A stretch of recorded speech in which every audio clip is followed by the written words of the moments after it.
Environmental implications of energy use. General environmental implications. Air pollution. Burning fossil fuels like coal, oil, and natural gas releases pollutants such as sulfur dioxide, nitrogen oxides, particulate matter, and volatile organic compounds. These pollutants contribute to smog, acid rain, and respiratory illnesses. Greenhouse gas emissions. Fossil fuel combustion is a major source of carbon dioxide and methane.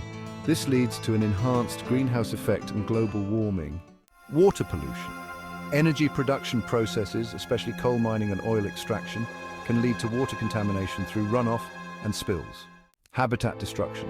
Extracting and processing fossil fuels and building large infrastructure projects like dams for hydroelectric power can disrupt ecosystems and lead to loss of biodiversity. Resource depletion. Non-renewable energy resources are finite and their extraction can have significant environmental and social impacts. Energy use pattern in India and the world.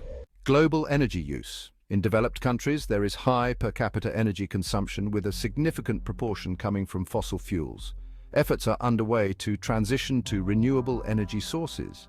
In developing countries, there is lower per capita energy consumption, but it is rapidly increasing due to industrialization and urbanization. These countries often rely heavily on biomass and coal. Energy use in India. The primary energy sources are coal, which is a major source, oil, natural gas, hydroelectricity, and increasing shares of renewable sources like solar and wind. The per capita energy consumption is lower than the global average, but is rising with economic growth. There are significant investments in solar and wind energy, with ambitious targets for capacity expansion. CO2 emissions in developed and developing countries. Developed countries' high historical and current emissions due to industrial activities and high energy consumption.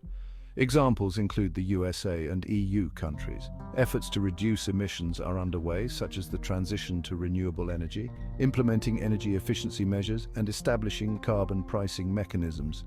Developing countries, they have lower per capita emissions but are experiencing increasing total emissions due to economic growth. Examples include China, India, and Brazil. The main challenge is balancing development needs with environmental sustainability. Investments in renewable energy and energy efficiency are crucial. India is experiencing growing carbon dioxide emissions due to its reliance on coal for power generation and increasing energy demand. The country has launched national initiatives such as the National Action Plan on Climate Change, focusing on renewable energy and energy efficiency programs. Radiative forcing and global warming.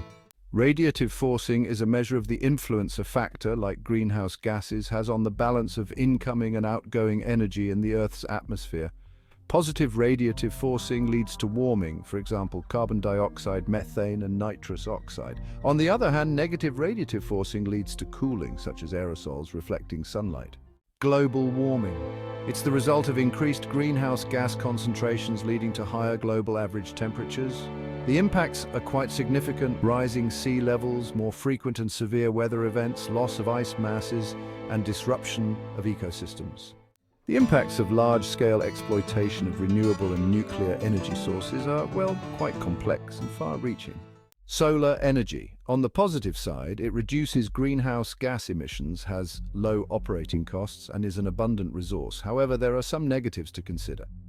Land use impacts, resource-intensive manufacturing processes, and the challenge of waste management of solar panels. Wind energy. It's a clean energy source that reduces our reliance on fossil fuels and offers scalable technology. However, it does come with some downsides, like the impact on bird and bat populations, noise pollution, and the visual impact on landscapes. Hydroenergy. This provides reliable and flexible power with low operating emissions. It also has the potential for water storage and flood control. On the flip side, it can lead to habitat destruction, displacement of communities, and changes in water flow that affect downstream ecosystems. Nuclear energy.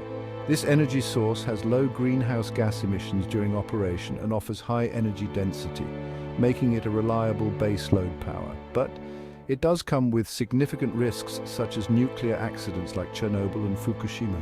The challenge of radioactive waste disposal, high initial costs, and long construction times.